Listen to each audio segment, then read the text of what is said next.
The following conversation is about science, technology, policy, and more with Dr. Rodrigo Araiza Bravo, PhD and Post Doctorate Researcher in Quantum Optics, Information Theory, and Quantum Machine Learning from Harvard University, and currently is serving as the American Institute of Physics and American Association for the Advancement of Science, the AIP and AAAS Science and Technology Policy Fellow in the US Congress. Furthermore, it's important to note that Dr. Bravo is representing himself in a personal capacity and not the Office of Senator Durbin or the US Senate. Also, 86.1% of you watching this have not subscribed yet.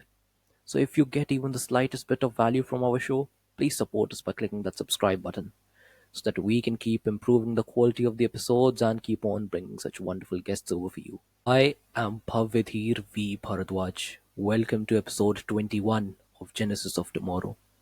And now, without any further ado, let's get right into it. Enjoy and thank you. We are rolling. Before anything else and moving to deeper layers of the intersection of technology, science, and policy making, how do you think your background in physics and scientific research shaped your understanding towards and of public policy? Mhm.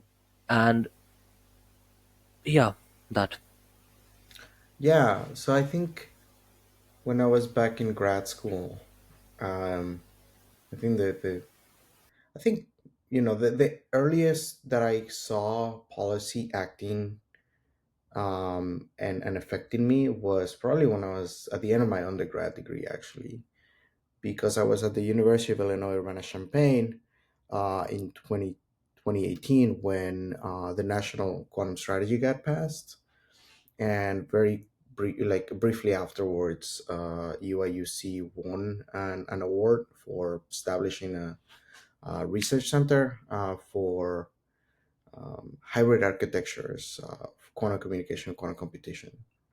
So, because of that receiving of that money, receiving of that grant, like they started establishing that center. Obviously, conversations had already been going on for some time before that. That like they were going to hire new faculty, and so new faculty were hired. They had new projects, and I was able to stay as a research assistant for a period of time before going to grad school, right? And so kind of seeing how a decision out there can really affect you and shape the kind of research that you're doing was kind of the first time that I started getting engaged with science policy, right? But obviously there's much more, right? So as a scientist, I think um, some of the things that I notice is one, um, um, definitions, how definitions are made in policy is very important, right? Because from that definition, then several things can happen and several things cannot happen, right? Um, Policy is also about safety. It's not only about the promotion of a technology, but it's also about the protection of said technology or of citizens from that technology, right? So, particularly in the case of quantum, the cryptographic security threat um, has been the one that receives the most attention, but there's other threats as well, right? And, if we're gonna be simulating molecules with quantum computers, and there's a biosecurity threat, there's other cybersecurity threats. Um, so that was the second kind of way that I started thinking about it was we're doing this development in the lab without any guide rails, and um, where are the guide rails? And it turns out that there is some, and we can continue to strengthen them. And then the third one, the way that I started interacting with policy was who was around me. Um, who can we partner with, who, like, where can we tap talent from to come to our labs to work with us, right? And how, like, can we go and be in other countries and also help the effort over there. Sometimes that's possible, sometimes not possible, depends on in the geopolitical landscape. But what I did notice when I was in grad school, during 2020 and afterwards, that there was a shift in foreign policy where scientists from several countries were much more scrutinized, right? and because of that, that also affected me, right? Not being able to collaborate so much with folks from China is detrimental sometimes to the science, right? Because the more minds we have of many different kinds of backgrounds, the better off we are in making progress.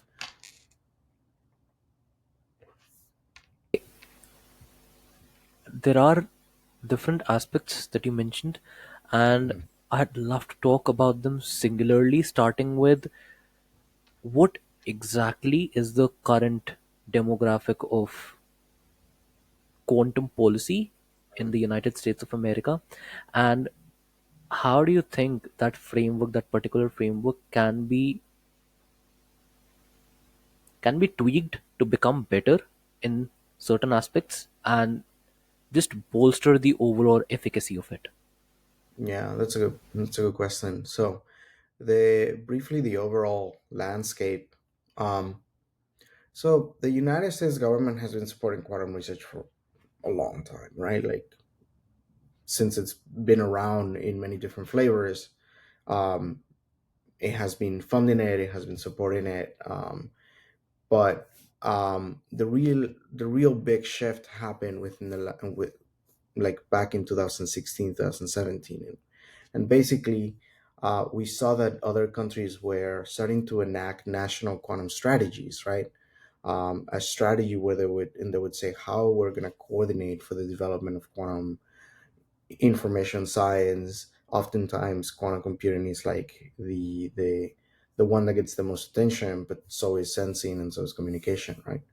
um, China started having its own dialogues on how to put quantum into policy back then, and they did establish uh, uh, quantum into the 5-year plan in 2016, right? And then thereafter. And so in the United States, there was a big push for also a national quantum initiative or strategy that coordinates several of the agencies. It's not just a single agency effort, but it coordinates the Department of Energy, the National Science Foundation, which does basic science, um, eh, the National Institutes of Standards and Technology, which are able to create standards measurements for measurements and also do a lot of research on atomic clocks and precision measurement. Um, and it also coordinated there to be an advisory board to the U.S. president and a coordination office that was supposed to make sure that all these agencies are able to talk to each other. And so the National Quantum Strategy passes in 2018, um, and it authorizes, so it doesn't put more money into, like it doesn't appropriate more money from the federal budget into quantum programs. What it says is that the agencies have the authority to use their existing budget for supporting quantum technology to a greater amount, right? And so it's approximately 1.2 billion of investment over the next 5 years. The NQIA, the National Quantum Initiative Act, which is the law, expired in 2024, right? Um, so once it expires, we have to renew it, or we have the option to renew it. We don't have to, but we have the option to. So right now we're in conversations to renew it. It's both the House of Representatives and the Senate are engaging in these conversations, trying to, see what can be done and shaping it anew. Besides the National Quantum Initiative Act, there are other pieces of legislation through which quantum has been supported. One is the Chips and Science Act, which like spur um, semiconductor manufacturing in the United States. Again, to make sure that we're onshoring our semiconductors. Some of that funding that also goes for the sciences. So the act was Chips and Science Act of 2022, I believe. No, sorry, 2021. Um, and so some of that money like some of that authorized money has gone to quantum. Besides that, there is a National Defense Authorization Act, Every year we pass the budget for the U.S. for the U.S. Department of Defense, and in there there's provisions for quantum R&D. You said that currently the entire proposition of whether this quantum strategy should be renewed or not is under discussion and deliberation. And I firmly believe that to garner a solid understanding of any subject matter, it's extremely seminal to know both sides or as many sides and arguments that there are regarding that particular Mhm, subject matter, for or mhm, against or somewhere between in the spectrum. mhm, During these discussions, what are plausibly the arguments against funding mhm. or investing in quantum? So I don't think that there's many arguments against necessarily from, let's say, the current political landscape, right? Like the Republican Party and the Democratic Party in the United States, we only have two parties, right? There's not a lot of arguments against. It's more about how, right? Like how to best do it, and there it different folks have different kind of strains of thought, right? I think that what we've seen is that from the Democratic Party, there's kind of this insistence of not only funding fundamental research, but also a little bit more of applied research, thinking along the lines of like, can we push towards commercialization, and in that, because if we do so, then the private sector can then take on that burden in the future, right, and help us spur innovation. But we know that right now the private sector will not do it because there is no return on investment on quantum technologies at large, right? That's one kind of train of thinking. The other train of thinking could be maybe it should be still about basic science, right? Maybe that's the stuff that we need to be funding. We need to be thinking about like what are the fundamentals, making sure that we have good under scientific underpinnings. Um, then there's political conversations about how big is, should the U.S. budget be? Could we like do with less money, right? And so there's that as well. And then there's the geopolitical point of view as well. Like we are um, in this economic competition with other countries to retain our leadership and scientific and economic leadership. Um, but what does that mean about talent exchanges, right? Or do we need to make sure that there's some security provisions on the technology so that the IP and the development that we have cannot be leaked out? And different people have different understandings about how to solve those issues, right? So it's more about that. It's more about negotiating the kind of way in which gets funded. I do think that most um, people are supportive from the point of view that you're saying, right? Like it is important to keep supporting the curiosity and the development and the understanding of the world. It's more about how. Another very subsequent matter that comes into play or the picture is how you do it, right? And before that, why you do it. For Mhm. people who might raise the question of what is the hype with quantum, Right, Dr. Bravo, why at all do we need quantum and why is it so necessary for the future? right. That answer is complex, right? Because it depends who you're talking to. So let me answer it first on the way that I would answer it, for the world of policy, and then I can also answer it from the point of view of science, right? Because those two will have very different answers. So um, quantum is important for several reasons, right? Like it spurs economic growth. It also has national security implications. What does that mean? On the national security side, um, developing a quantum computer that is large enough, that is cryptographic, that is able to break cryptography, has a huge implication in terms of safety of governmental data, private data, but also citizens' data, right? Like credit card transactions or medical records.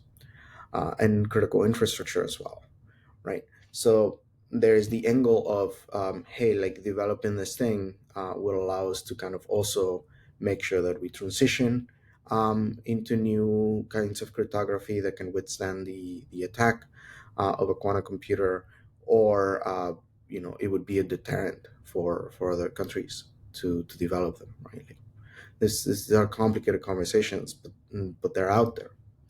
Um, and then on the economic, and then there's a few more things, right? Like national security, for example, can also mean developing of new sensors for positioning, timing, uh, in for troops that may be in GPS denied environments, right?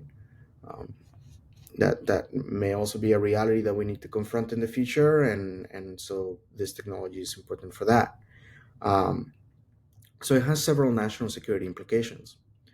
It also has economic growth implications, right? Quantum seems to be well poised to be a supporting technology for other fields such as chemical manufacturing and materials manufacturing, both of which are impact many areas of application, such as like drug development, development of precision agriculture, um, development of uh, uh, nuclear fuel for nuclear reactors, things like that, right? So there's also a plethora of kind of fields that can be impacted. There's also, it could help with optimization, optimizing resource allocation, or even stock market predictions, or stuff like that. It could also help with data analysis, right? It could speed up some uh, machine learning or AI subroutines to make sure that, and do it with less power. So there is also that, right? Besides that, I mean, so that's kind of what I would answer from the side of policymaking. But that is only part of the picture. There's another part of the picture, which is, as you mentioned, um, basic science is important from the perspective of it. We humans are very curious, right? We're curious about the world. How does it work? What is out there, right? Like, can we learn something new? For example, if you develop certain kinds of systems, for example, with phononic qubits, which are qubits made out of movement, that allows you to measure things like do precision measurement of, like, the gravitational constant or the gravitational field in a particular area, right? And if you do an atomic clock, same thing. Like, it can help you determine what is the fabric of space and time. We can simulate certain certain events like black holes, and think about, like, how does quantum information relate to black holes. Like, it's not a real black hole, it's a simulated black hole, there's no danger there. But that is also very, very important, right? Like, understanding how quantum information works is I think a very interesting question, one that I was in for many years, right? And I loved it. um, there's also education, right? It's a way for us to also learn something new and teach something new. It's a way of engaging with other countries through diplomacy and dialogue, finding what are those things that science can do, not just for one country, but for several countries, right? Can it help us in the fight against climate change? Can it help us in finding new and more efficient energy sources, right? Or methodologies for energy harnessing, things like that. That is also important that we keep in mind, right? I also think that okay, talk to me about this. With the current change in administration, and how Trump Trump and Elon Musk's sort of collaborative spirit that you witnessed all throughout the election and even more so now. Do you think that it will lead to a rise in the state of private collaborations, you know, public private collaborations, and what sort of an impact would it have? Would it be able to blitz the growth rate in certain technologies, especially like space science, AI, quantum? What sort of an impact would it have? Yeah. Um, this is not the first Trump administration, right? We've already had one Trump administration, so we can take some of those lessons learned from there and apply them to the current moment. Obviously, things have changed, right? Like he wasn't in such close conversations with Elon Musk back then, but we know that um, when Trump came into office last time, that while Trump wanted to slash down and cut the science funding in the United States, actually science funding overall went up. And even at that time, it was a Republican controlled Congress. So both chambers were controlled by Republicans. Um, Now it went up, but it's also a question of how did it go up? Like what kind of science were we doing? And so largely, what happens when there's a Republican administration is that funding gets more devoted towards basic science and um, science with national security implications. Right. So more towards the Department of Defense side than like your civilian agencies like energy in Department of Energy or National Science Foundation. So that funding overall went up, right? And so it's not about like, one of the parties doesn't like science and the other one does. Like it's not as clear cut as that. It's more what kind of science do each of them do. Um, yeah, I think that there's a unique opportunity that we have at this moment of understanding what are the real connections to the things that the Trump administration and Elon Musk or his advisors are particularly interested in, right? There's a piece of space, right? And the way that Elon Musk imagines space to also be a little bit more privatized in order for us to kind of have a better economic shot at going towards outer space, right? Particularly the moon and Mars. Um, there have been a lot of conversations within NASA about um, how can NASA use quantum computation and quantum sensing for their own experiments. So I think that that's a area of opportunity for us to think about deeply about, okay, is it the moment for this to happen, right? Like can we push for this, right? Can we do it in a way that we're not sacrificing also the good things that we would get out of maybe a different type of conversation. um, Quantum is still bipartisan, so it's not a partisan issue. A lot of science and technology in the United States is not a partisan issue, right? AI and both regulation, promotion, and partnering with other folks is bipartisan. So it's about finding what about it makes it bipartisan, and what about that we want to promote each of us, right? And as people who are advising for policy. With AI, there is still, we are almost at par with the growth in technology and the laying down of policy and legal frameworks. With the advent of quantum technology, that sort of boosts the AI growth. Do you think that the current policy frameworks will be able to keep up with this exponential growth that we might be facing in the near future? Um, that's a good question. I try not to be alarmist, right? I think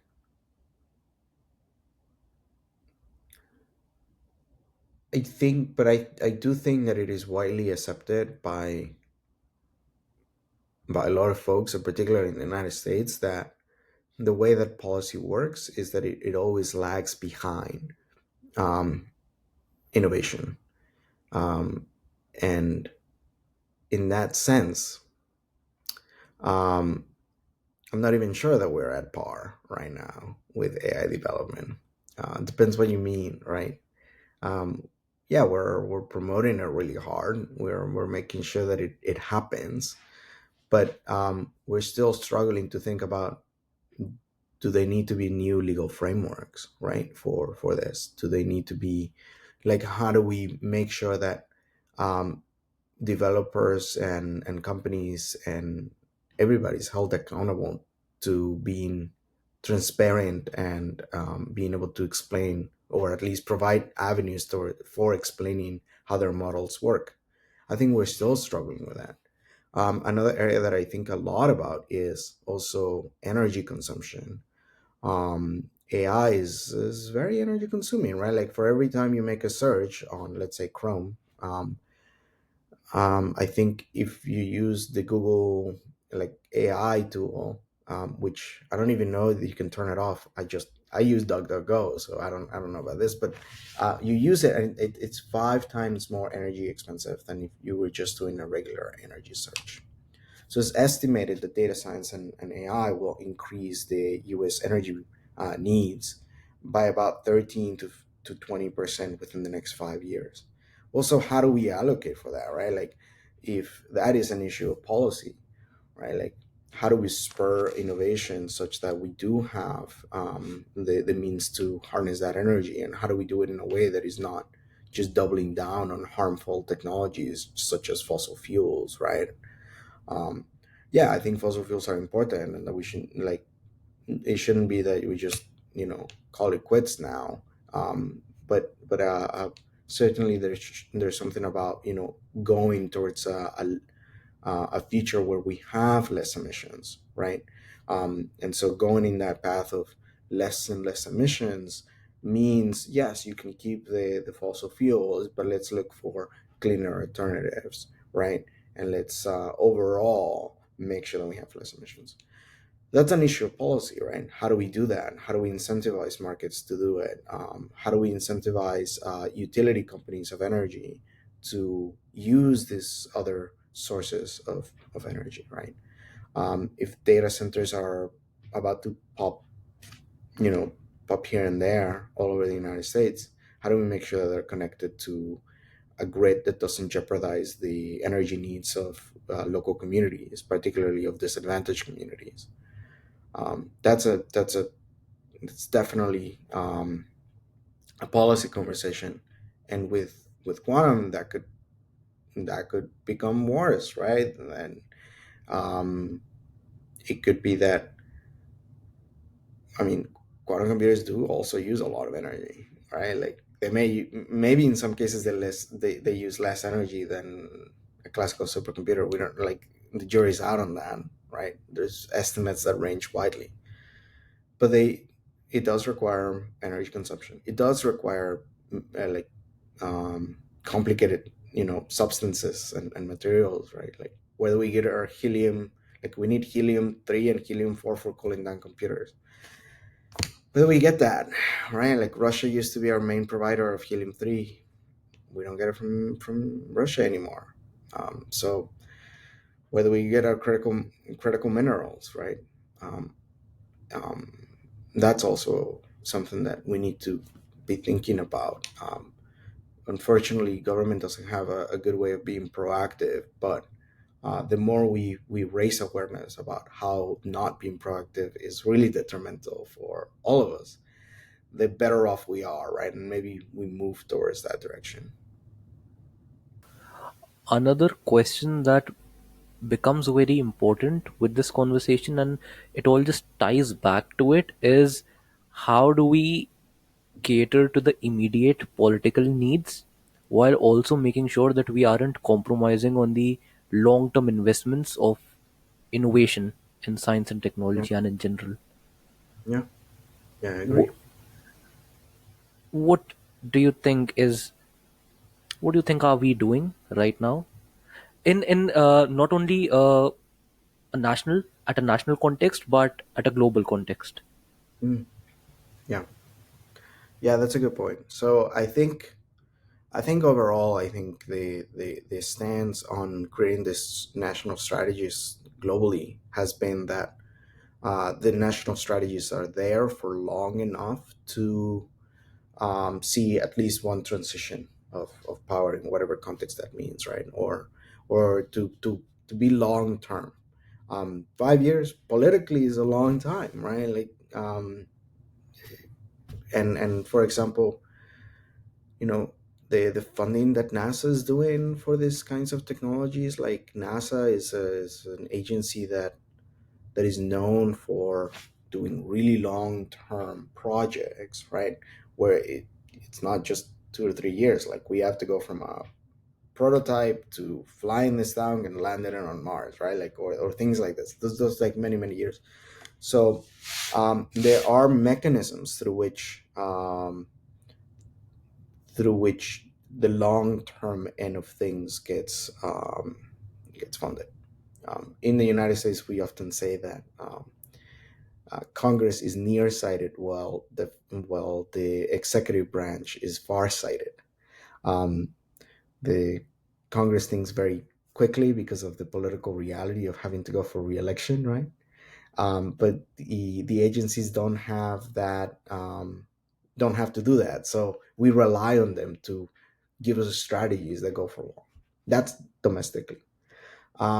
Internationally, um, I also think that the making of um, there has been a lot of talk about making international agreements, not treaties, but agreements of dialogue between different countries. Um, for example, the United States also has the Indo-Pacific um, framework for economic prosperity, where we are having a lot more international dialogue with that region, and particularly like thinking, hey, like, how are your economic needs being satisfied, including needs that go along the lines of innovation, right? Do you have access to the things that you need, and if not, how can we provide that for you, and vice versa, right? So those in that kind of international dialogue that withstands the test of politics, of domestic politics, is really important to keep that up. Um, there's also a lot of international dialogue in Geneva, right? Um, because of Geneva, where Geneva is, right? And so there's this organization that I really like, which is the Open Quantum Institute, OQI, that does a lot of. It's a nonprofit, and they do a lot of funding for um, quantum that promises to solve global challenges like climate change, energy, etc., or environmental issues. And I really like that, right? Like, it is, because it doesn't sit within a government. It's able to partner with folks from different countries, right, and help them out. I think that's another way, right? Like, we do rely on nonprofits or on the private sector who can kind of go across boundaries and make those connections and make sure that those connections are long lasting. And as I said, like, there's the also the government is not always in the business of doing things short term. It's also sometimes in the business of doing long term policy. Staying on this thought trail that we've sort of uh, been talking about, from a geopolitical standpoint and the current hostile hotspots throughout the globe,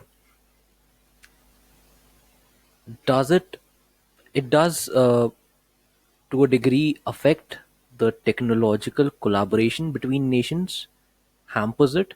But moving a step ahead, what do you think is the way towards catering to it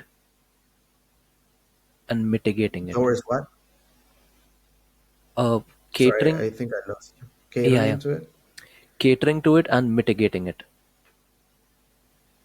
Yeah, I think I'm of the school that dialogue and collaborations help us understand each other, right? I think that here I take a page from science, right? um, the being universal about who can participate, thinking of science as not something that just happens to a country or a region, but something that happens to all of humanity and that is done by humanity, right? Like it's not something that happens to us, but like we make it happen. From that perspective, I think that like what I've learned is that when I'm in the lab, right, or when I was in the lab with folks from other countries, I learned so much about their humanity, much about who they are, why they come to do science, right? And oftentimes the story was very similar, right? Like, oh, I didn't think I could do it, and then somebody told me that I was good at it, so I just did it, right? And now I'm here, and I traveled to another country and I'm doing it somewhere else, etc. So to me, that's the way forward, is protecting though that dialogue, protecting the ability of people to know each other, right? It's also good for us to know what other folks are up to, like where are they at in the development of quantum technologies, right? Because if we're getting near to that point where we can break encryption, like it would be really nice to know, right? So that we can all prepare, we can all switch to better protocols. um, Knowing that other countries have abilities that maybe we don't have is also good for, in the case of, like, if we are partners, then like can we make sure that this innovation can cross boundaries, right? And so to me, that's the answer. To me, the answer is making sure that we're having conversations, yes, with our allies and with our partners, but also at the end of the day, we also need the other countries that may not be our partners, right? Like the United States needs China. We need it. Why? Because of all of our optical systems come from China, right? And I don't know that we can just, in the case that we start trading with China, like would we be able to spur innovation in the country quickly? Very unlikely. Would we be able to get our partners to supply all the stuff that we need for a really high price? They also have to sell it to other countries. They also have to use it themselves. What is going to happen then, right? So we actually need them from a material standpoint. We need them from a ideology standpoint as well, because at the end of the day, like if we're not doing science to help everybody, then I think we're missing the point of it.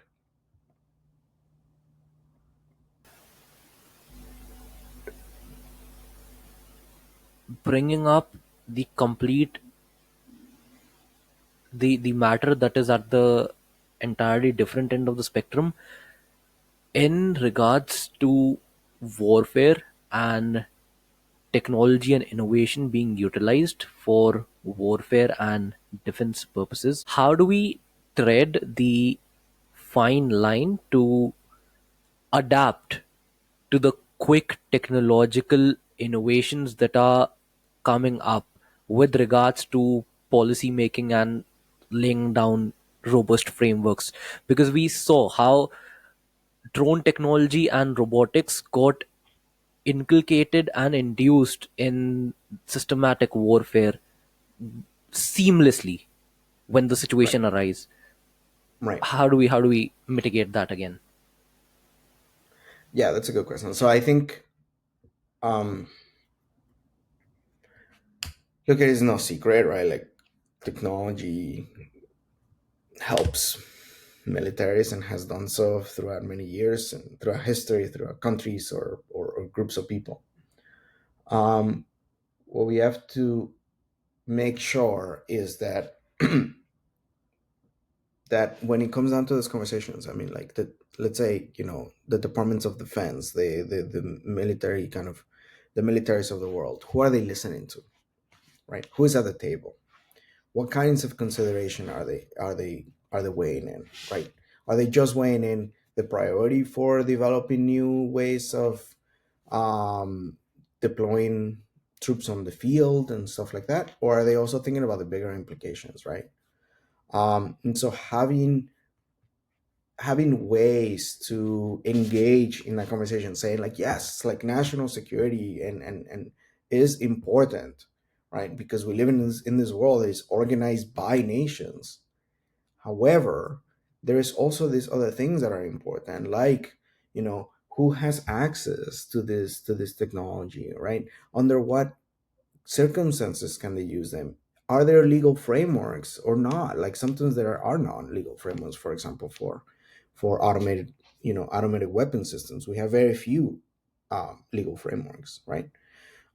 Do we have international law, right? Do we have an understanding about how these things can be used in conflict? Having somebody who sits at the table and kind of brings these questions up as we are developing things is very, very important, right? That's why I think what we have done that is very wrong is it's divorcing the world of innovation science from the world of thinking about ethics and social impact, right? Because by doing so, we don't have a plurality of ideas at the table, right? And so the scientists or the researchers end up having to make ethical decisions about what they want to bring into the world without having the experience of understanding what are the ethical implications, right? They're not trained like that, right? And we are not trained to consider the broader impacts, particularly in physics, right? In other fields, I mean, maybe it's a little bit better, but physics is not, right? And so to me it's about making sure that there are spaces for different kinds of mentalities and views to be engaged in conversations, right? I think that that's very important. And so in order to do that, we can be antagonistic. We have to be careful, strategic. We have to hold complexity in within us, right? And understand that, like, yeah, national security is important, but so is other areas of security for citizens, right? For people, for the world, for the environment. How are we making sure that we're making the right social contracts for all these areas to be attended? The next matter that comes into the picture is about developing the young minds to be able to Hmm. fathom and better the existing technology and adapt to it.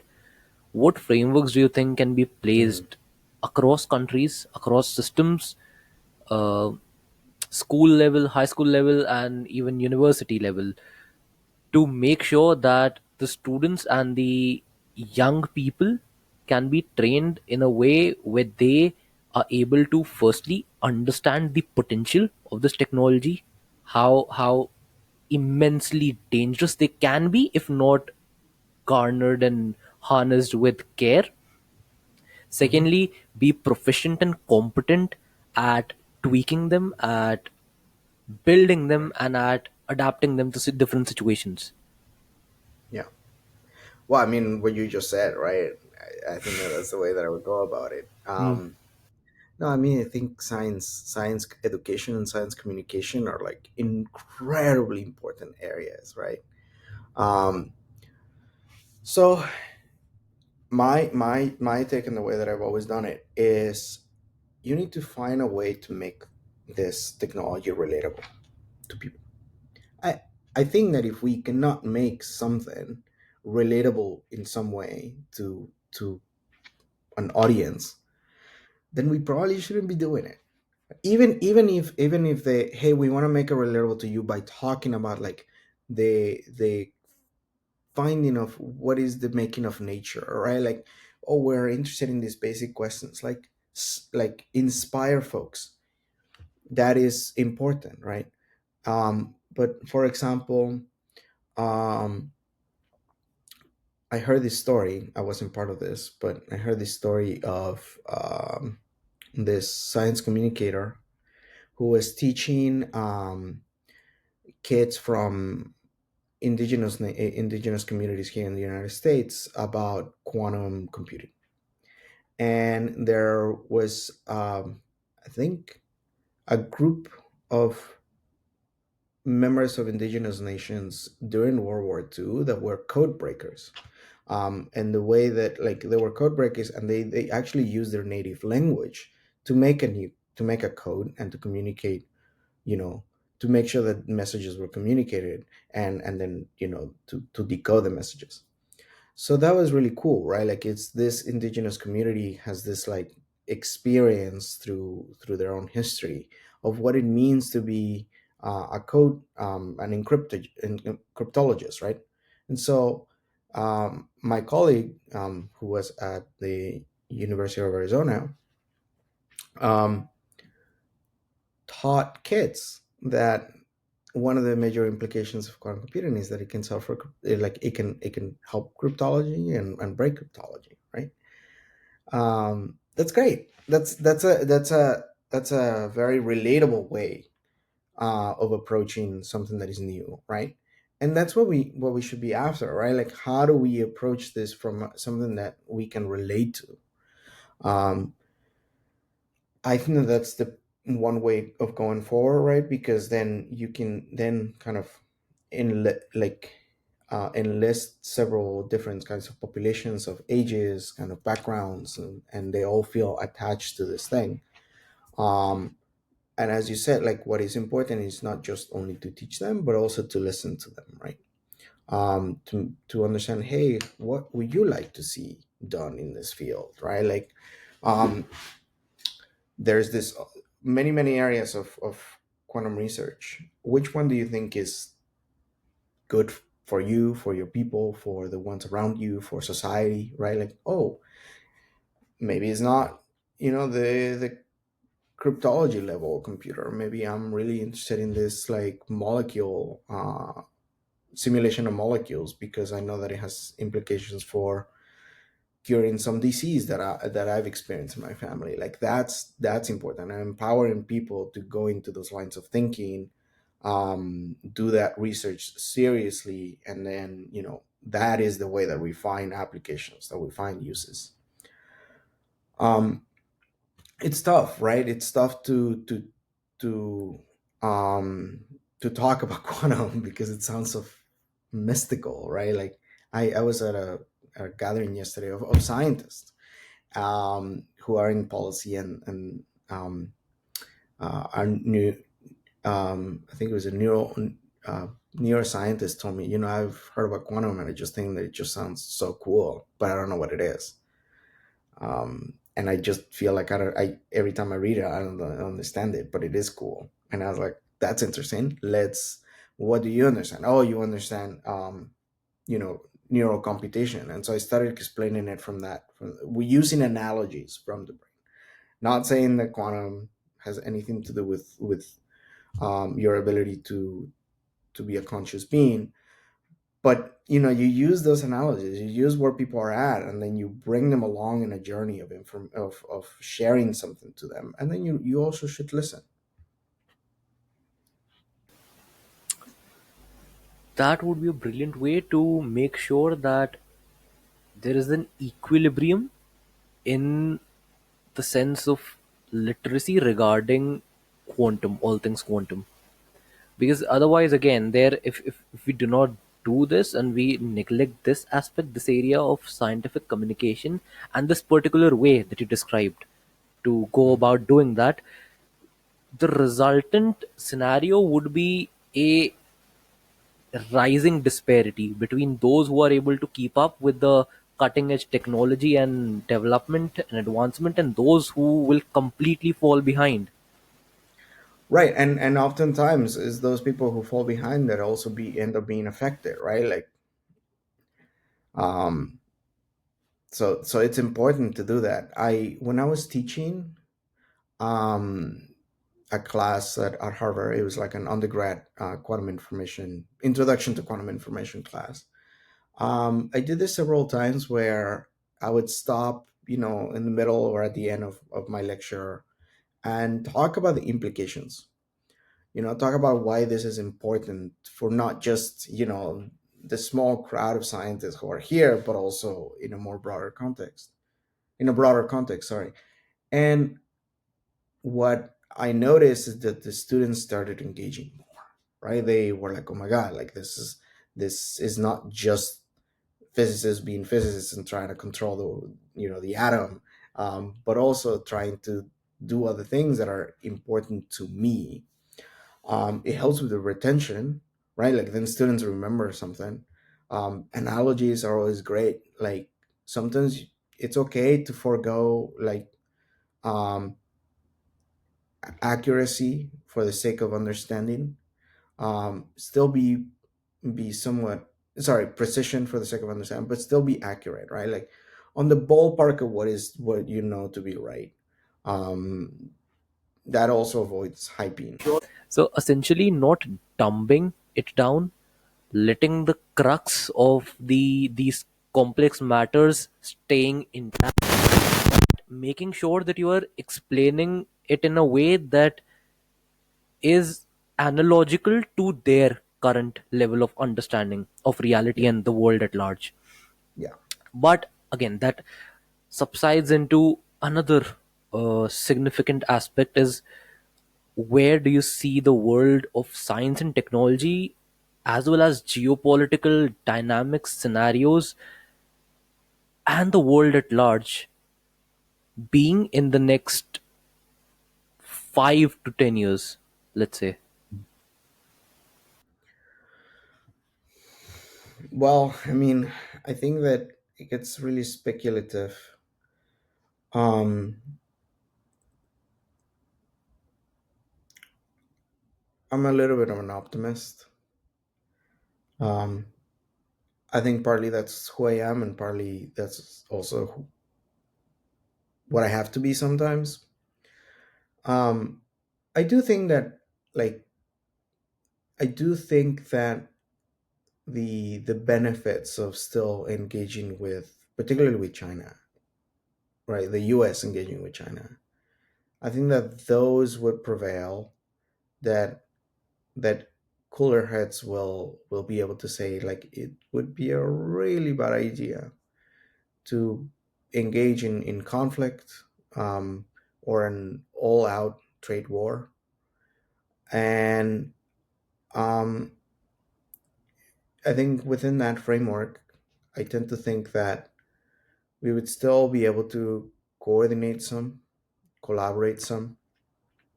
Um, I also think that China is very strong in certain regards, right? As opposed to the United States.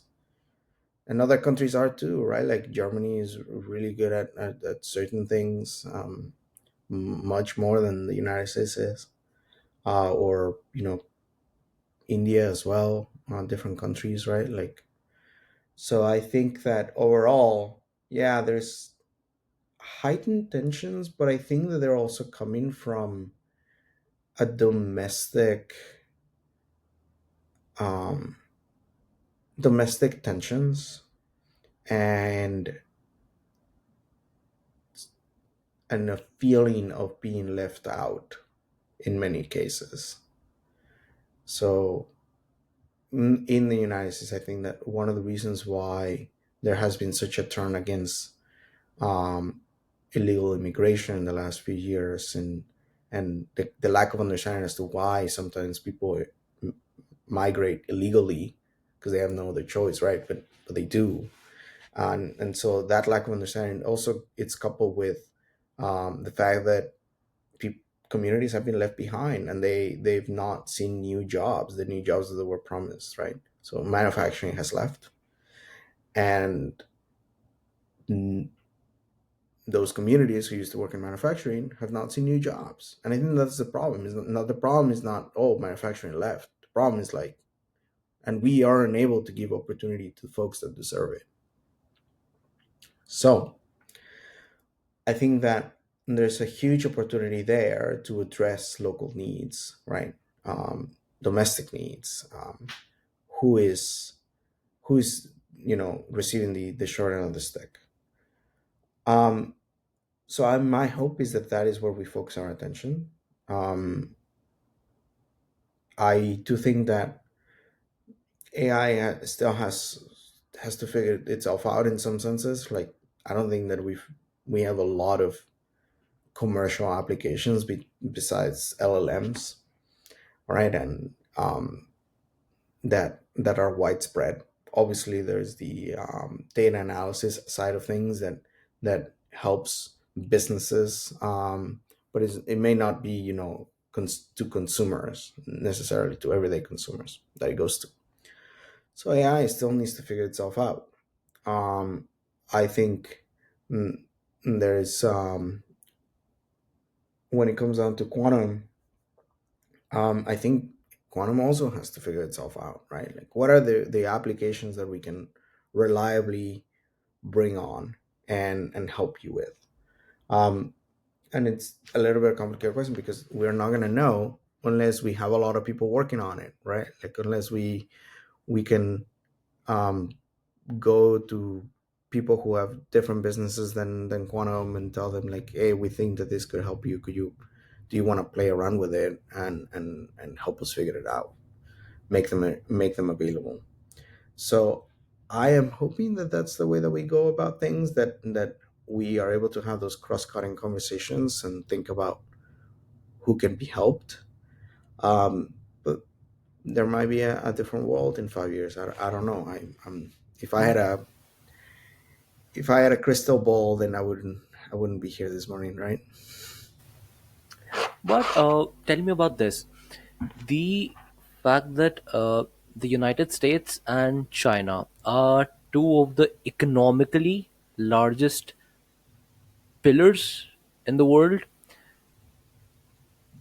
differentiated by single digit trillions.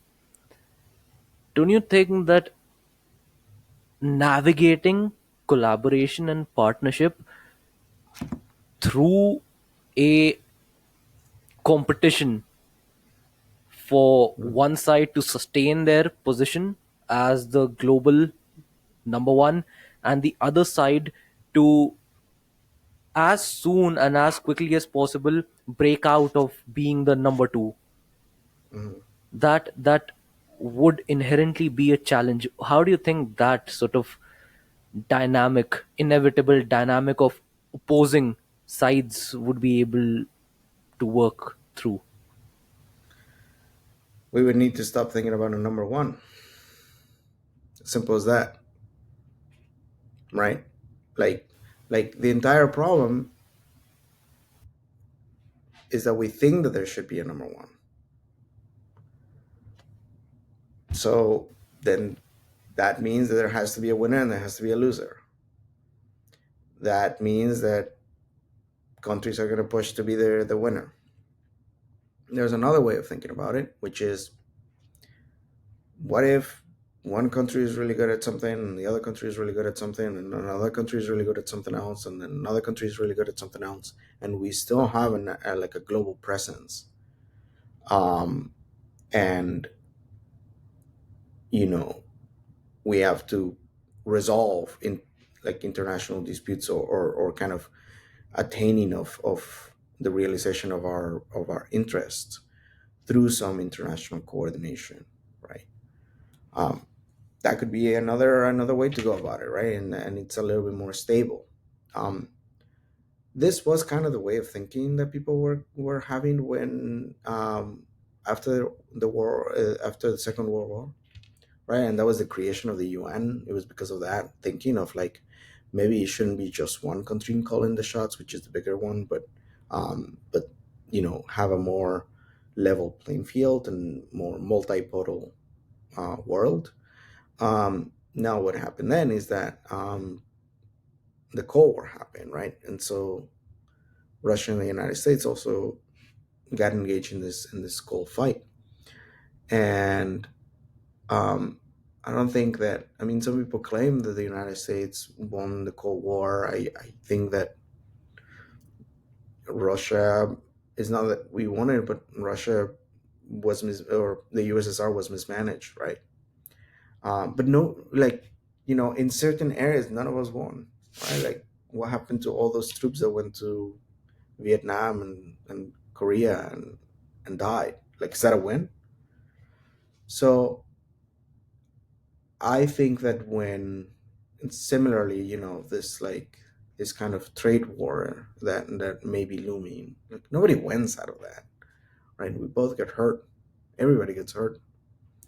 Um, so I think that instead of thinking about who can win, if we were thinking more in a multipolar way, and thinking about what that means, and still leaning on our strengths, and rightfully claiming like these are our strengths, these are the things that we can contribute, right? These are the things that we want to keep leadership on. And these other areas, okay, we don't have leadership on, that's fine. um, that could be a different approach, but I'm not calling the shots. Well, I mean, for that to happen, to come to fruition, there needs to be a global change in the fundamental way that the world has been running from decades and decades on. And it will take time, but I mean, again, as you said, we have no idea what the world will be in the next 5 or 10 years, let alone the kind of state that it would be in the next 30 or 40 or 50 years. Yeah. So what we can do is, at from the smallest levels, the individual level, try to contribute the most to that ideal vision of the kind of collaborative world that this sort of scenic reality can persist and sustain in a long term in. And then that sort of starts to permeate through people around you, and then permeating the systems and hierarchy. And then again, yeah, one day it really might be that there is collaboration and partnerships and humanity just thriving to that extent. Yeah, I agree with you. I think that the reason why I went into policy is because of exactly that line of thinking, right? Um, I think that if I'm here, if I'm in science policy, then I can contribute to that vision, right? I can tell people about the greatness of science, right? But also think about, hey, what is science getting wrong, right? Like all these other considerations of trust, of social impact, of ethics, all that stuff. How do we make sure that also is something that science can benefit from, right? Instead of just the conversation of don't think about that because then that slows down innovation. That is not a good conversation to be having, in my point of view. Um, and so, yeah, exactly. It's that incremental change, that realizing that, yes, the systems that we have are less than ideal, but it is through collective thinking and small steps that we get to a better future in a stable way, right? Because if you break it, you don't know what's going to take the place of the system that you already have, right? Instead, if you change it progressively, you make it better and better and better and better, you have a better sense of where are you going, where things are headed, what are the things that can stand the test of time.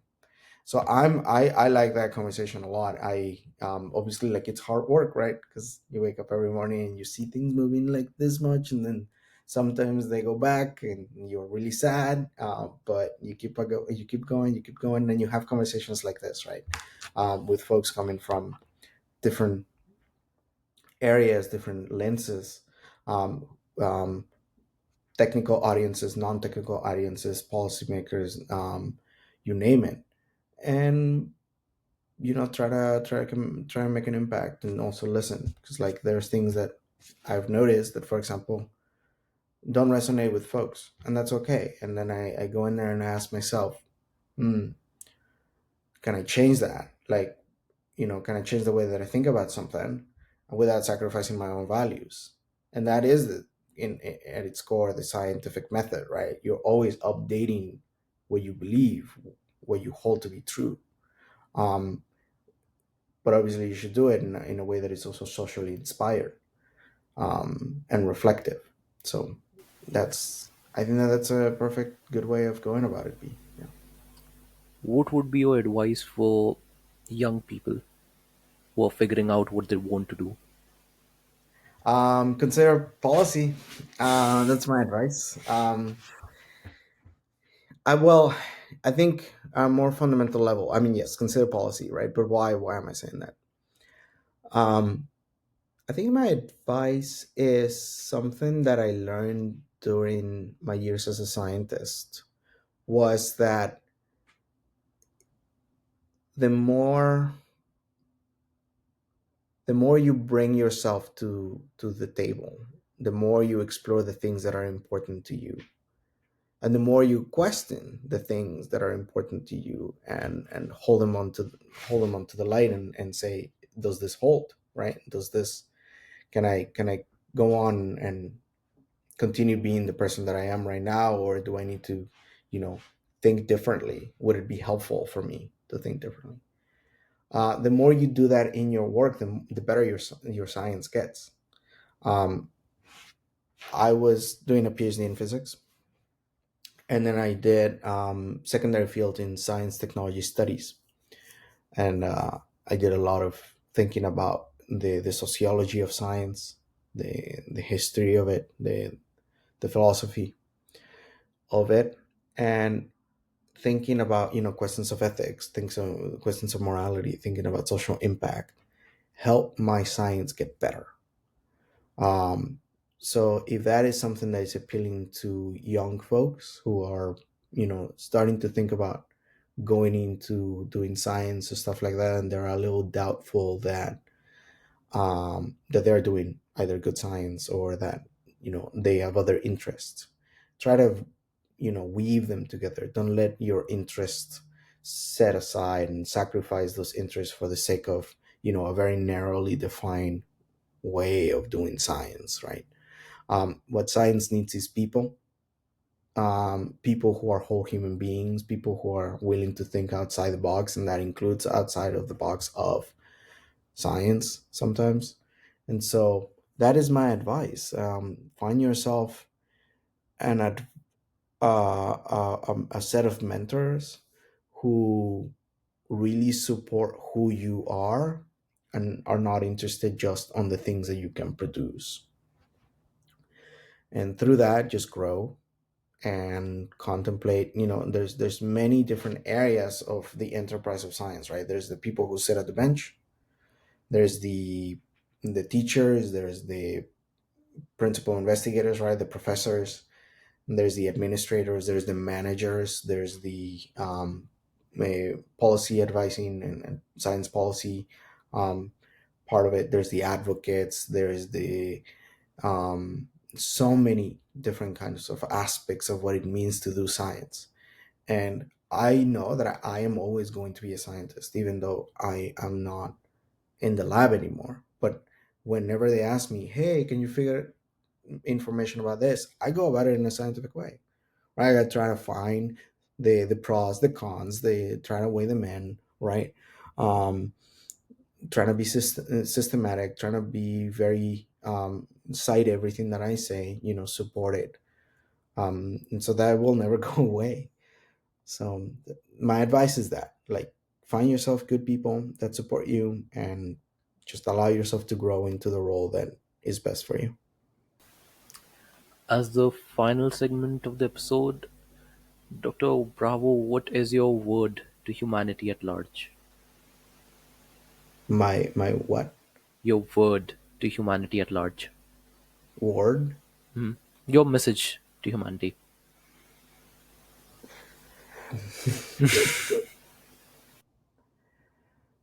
um wow, that's a complicated question. Hmm.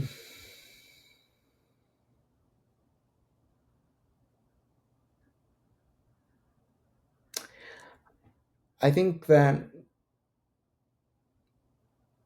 I mean, if I was speaking to humanity, right, like, or to to everybody at once, I would tell them that I'm really grateful to keep learning from y'all, right? Like I love my job right now because I pivoted out of science and I'm in science policy, and the thing that I love about it is that I am constantly learning.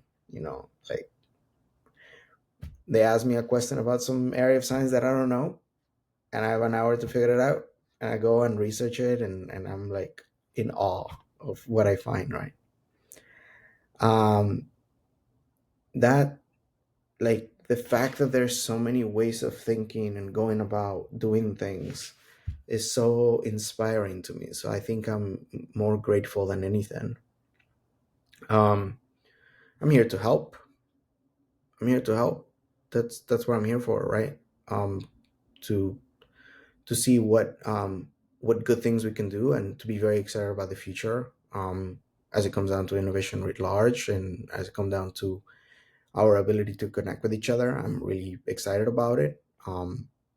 I There's bad things in this world. There's things that are ugly. That's Those are not the things that I tend to pay attention to, or try not to.